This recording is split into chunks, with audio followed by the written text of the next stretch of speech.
오늘 말씀은 고린도전서 1장 10절에서 17절까지 말씀입니다. 교독하겠습니다. 형제들아, 내가 우리 주 예수 그리스도의 이름으로 너희를 권하노니 모두가 같은 말을 하고 너희 가운데 분쟁이 없이 같은 마음과 같은 뜻으로 온전히 합하라. 내 형제들아, 글로의 집편으로 너희의 말이 내게 들리니 곧 너희 가운데 분쟁이 있다는 것이다. 내가 이것을 말하거니와 너희가 각각 이르되 나는 바울에게, 나는 아볼로에게, 나는 게바에게, 나는 그리스도에게 속한 자라 한다는 것이니, 그리스도께서 너희 나라였느냐? 바울이 너희를 위하여 십자가에 못 박혔으며 바울의 이름으로 너희가 세례를 받았느냐? 나는 그리스도와 가이오 외에는 너희 중에 아무에게도 내가 세례를 베풀지 아니한 것을 감사하노니, 이는 아무도 나의 이름으로 세례를 받았다 하지 못하게 하리라. 내가 또한 스데바나 집사람에게 세례를 베풀었고 그 외에는 다른 누구에게 세례를 베풀었는지 알지 못하노라. 예수께서 나를 보내심은 세례를 베풀게 하지 아니요 오직 복음을 전하게 하려 하심이로되 말의 지혜로 하지 아니하면 그리스도의 십자가가 헛되지 않게 하려 함이라. 아멘. 우리가 어제 보았던 것처럼 고린도 교회에 편지하는 바울은 그들을 축복하고 또 하나님께 주셨던 고린도 교회의 그 은혜를 또 은사를 감사하는 것이 이제 어제 인사말로의 시작이었습니다. 그리고 이제 오늘 본문부터 고린도 교회에 필요한 말씀을 이제 시작하는데요. 그중 가장 먼저 시작하는 내용이 분쟁에 대한 말씀입니다. 11절을 보니까 사도 바울이 이렇게 말합니다. 내 형제들아, 글로의 집 편으로 너희에 대한 말이 내게 들리니 곧 너희 가운데 분쟁이 있다는 것이라. 그러니까 너희에 대한 소식을 들었다는 거죠. 근데 어떤 소식이에요? 너희 가운데 분쟁이 있다는 것을 내가 들었다. 이 말을 하는 겁니다. 이 고린도 교회의 가장 본질적인 문제가 무엇이었냐면 분쟁이에요. 사람이 열이 모이면 생각이 열이 되고 100이 모이면 생각이 100이 되기는 해요. 근데 많이 모였다고 늘 분쟁이 되는 것은 아닙니다. 잘 생각해 보면 어떤 사람을 중심으로 항상 교회는 분쟁되거나 나눠져요. 그러니까 모두가 분쟁의 중심에 있지는 않아요. 오늘 이 본문에도 보면 12절을 보면 이 나눠지는데 중심이 되는 인물이 나와요. 그래서 12절을 보면 내가 이것을 말하거니와 너희가 각각 이르되 나는 바울에게, 나는 아볼로에게, 나는 게바, 베드로죠. 나는 베드로에게, 나는 그리스도에게 속했다. 이건 좀 더 바꿔 말하면 나는 바울파, 나는 아볼로파, 나는 베드로파, 나는 그리스도파. 왠지 이렇게 나눠졌다는 거예요. 그러니까 나눠지기 위해서는 어떤 사실 중심이 되는 인물이나 어떤 사람이 등장할 수밖에 없다는 거죠. 그래서 교회도 보면 가끔 그런 경우가 생겨요. 담임 목사님 파, 아니면 원로 목사님 파, 아니면 장로님 파, 이렇게 해서 나눠진다고요. 그게 어떤 중심이 되는 누군가를 통해서 교회가 늘 분열되거나 분쟁되는 일이 일어난다는 것입니다. 이런 경우에 이런 문제들이 일어날 때 바울이 뭐라고 말합니까? 우리 13절을 같이 한번 읽어보겠습니다. 시작. 그리스도께서 어찌 나뉘었느냐? 바울이 너희를 위하여 십자가에 못 박혔으며 바울의 이름으로 너희가 세례를 받았느냐? 아멘. 자, 이렇게 나눠질 때 바울이 이렇게 말합니다. 바울이, 그러니까 여러 인물 중에 한 명이 바울이잖아요, 지금. 바울이 너희를 위해 십자가에 못 박혔느냐? 너희가 세례받을 때 바울의 이름으로 받았느냐? 그거 아니지 않느냐? 왜 그 사람을 중심으로 나눠지냐? 이 말 하는 겁니다. 그러니까 이 고린도전서는 누가 썼죠? 바울이 썼죠. 그러니까 자기 이름을 거론하는 거예요. 저도 이제 예를 들 때 대부분 이제 목회자 예를 들거나 교회를 들곤 합니다. 그러니까 목회자가 완전히 바닥이거나 크게 잘못 다른 사람들 외에 너무 문제가 있고 이렇다기보다 제가 목사니까 이제 예를 들기에는 목회자를 들은 게 좀 편해서 그렇습니다. 다른 사람을 드는 것보다는 아무래도 제가 목사니까 목사 부류가 낫겠죠. 제가 만약에 목사가 아니고 의사였다. 그럼 의사는 이렇습니다. 이렇게 예를 들기가 좋은 거예요. 자기니까. 오늘 본문도 바울이 썼기 때문에 바울 본인을 가지고 빗대어 얘기하는 겁니다. 바울이 너희를 위해 내가 너희를 왜 십자가에 못 박혔었느냐? 세례를 받을 때 너희가 바울의 이름으로 받았는데 그거 아니지 않느냐? 바꿔 말하면 베드로가 대단하지만 너희를 왜 십자가에 못 박혔느냐? 베드로의 이름으로 너희가 세례 받았느냐? 아니지 않느냐? 지금 이 말을 하는 거거든요. 우리가 어떤 나눠지고 분쟁될 때 그 중심이 되는 뭐 아까 말한 대로 뭐 담임 목사파, 원로 목사파, 아니면 무슨 장로파, 아니면 무슨 권사파, 이러면 그 사람들이 우리를 왜 십자가에 못 박힌 사람도 아니고 우리는 그분의 이름으로 세례를 받은 것도 아니에요. 우리가 믿는 분은 예수 그리스도고 우리를 위해 죽으신 분은 예수 그리스도며 우리는 그 예수님을 따라가는 사람일 뿐이에요. 우리는 예수 그리스도의 이름으로 세례를 받은 사람이라. 그러니까 교회는 어떤 훌륭한 사람들이 필요합니다만 그분들을 통해서 나눠지거나 분쟁되는 것은 하나님의 뜻이 아니라는 거죠. 그래서 교회는 늘 사람이 중심이 되면 문제가 생겨요. 훌륭한 사람이 교회에 필요하지만 그 사람이 교회 중심이 되는 것이 아니라 여전히 교회는 하나님이 중심이 되셔야 되고 우리는 예수 그리스도를 따라가는 자라는 것을 기억해야 된다는 것입니다. 그래서 오늘 이 13절 말씀을 기억해야 되는 겁니다. 바울이 우리 때문에 십자가에 못 박힌 거 아니고요. 그분이 우리 때문에 십자가에 못 박힌 거 아닌 거예요. 그분은 그냥 부름받아 쓰임받는 사람인 거예요. 그래서 귀한 거죠. 하지만 그분을 따라가는 건 아니다라는 것을 보여주는 겁니다. 뿐만 아니라 바울이 세례 이야기를 하면서 본인은 14절에 보면 그리스보와 가이오 외에는 너희 중 아무에게도 내가 세례를 베풀지 않았다는 거예요.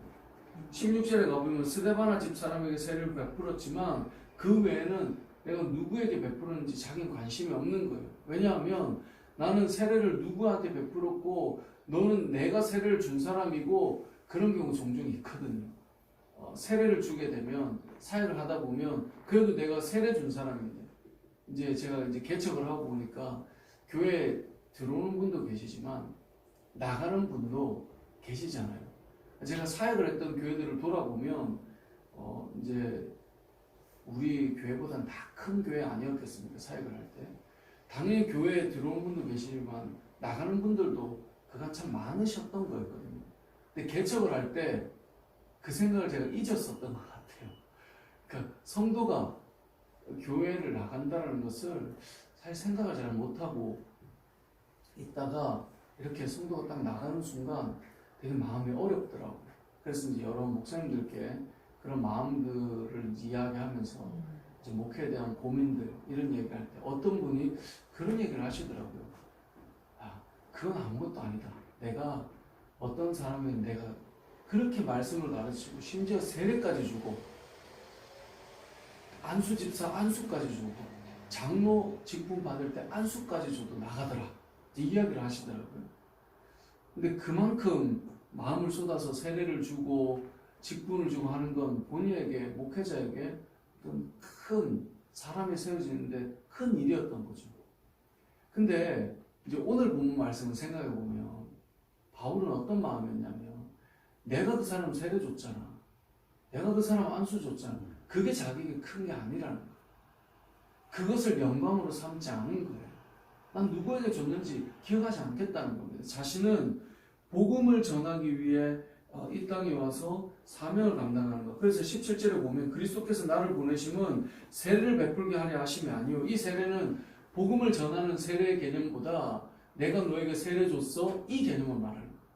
그것을 위해서 온 게 아니라 복음을 전하는 것 그 자체로 충분하다는 거예요. 제가 이제 예전에 사역했던 교회에서는 군 교회에 세례식을 이렇게 진행하러 갔었거든요. 근데 이제 제가 선임 부목사였기 때문에 담임 목사님들 함께 이렇게 가게 되면 무슨 일을 했냐면 진중 세례식을 한 번씩 하게 됐어요. 진중 세례식을 하면 그 부대에 있는 우리 군인들이 사병들이 세례를 받기 때문에 인원이 뭐 10명, 20명이 아니고 몇백 명이 받아요. 그러니까 이제 그 군목 목사님으로만 이제 힘드니까 군목 목사님과 제가 섬기던 교회 담임 목사님과 또 제가 같이 이렇게 세례를 줬던 기억이 있거든요. 그러면 뭐 수백 명이면 100명 이상씩 세례를 줘요. 저도 이제 주는데 이게 또 뭐라 그러죠? 예배 시간이 한정되어 있기 때문에 빨리 줘야 되더라고요. 그러니까 성부와 성자와 성령의 이름으로 세례를 주노라.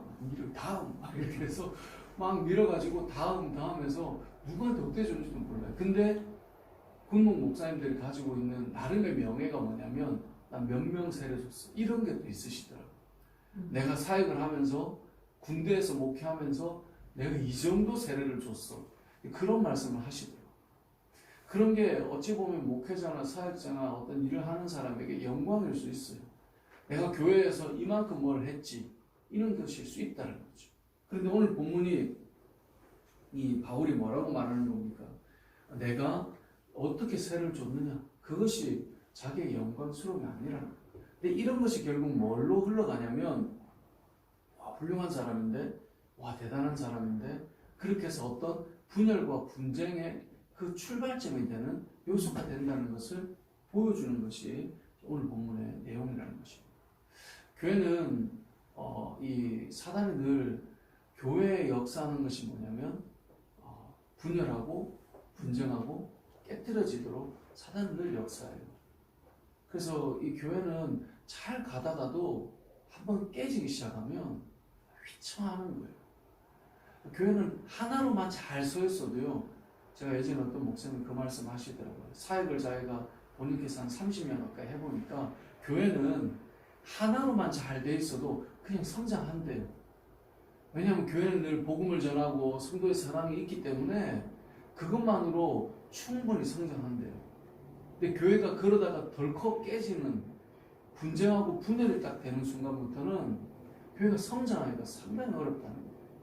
그래서 이제 그런 말씀을 하시더라고요. 교회가 하나 되는 것에 힘쓰는 것이 중요하다. 그런 것 같습니다. 오늘 본문도 보면 결국 이렇게 분열되는 가운데 무엇을 명령하고 있습니까? 10절의 시작이었죠. 10절 말씀을 같이 읽고 말씀을 맺겠습니다. 시작. 형제들아 내가 우리 주 예수 그리스도의 이름으로 너희를 권하노니 모두가 같은 말을 하고 너희 가운데 분쟁이 없이 같은 마음과 같은 뜻으로 온전히 합하라. 아멘. 함께 모여서 같은 말을 하고 같은 마음과 같은 뜻을 가진다라는 것은 너무나 중요합니다. 왜냐하면 사람들이 같은 말하기 쉽지 않거든요. 근데 어느 교회든 가보면요, 교회마다 쓰는 말들이 있어요. 그 목사님이 주로 잘 쓰고 또 가르치는 말들을 성도들도 배우고 그런 말들을 잘 써요. 그리고 같은 마음과 같은 뜻으로 온전히 나아가요. 그래서 합하라라고 하는 이 말씀이 중요해요. 온전히 합하라 할 때 이 합한다라는 말은 카타르티조라는 이 헬라어는요, 마태복음 4장에 보면 제자들이 한 마리 고기도 못 잡고 그물을 기울 때가 나와요. 그때 그물을 깁는다라고 하는 것이 카타르티조예요. 그러니까 결국 이 너희가 온전히 합하라라고 하는 것은 그물을 깁는 작업을 말하는 거예요. 사람은 다 다르지만요, 우리가 하나 되기 위해서 기워 나가야 돼요. 성도는 한 마음으로 가는 것, 그것이 성도의 삶의 자세입니다. 잘 보면 우리가 이 신앙생활은 연합이에요.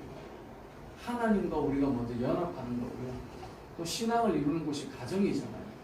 부부가 연합해요.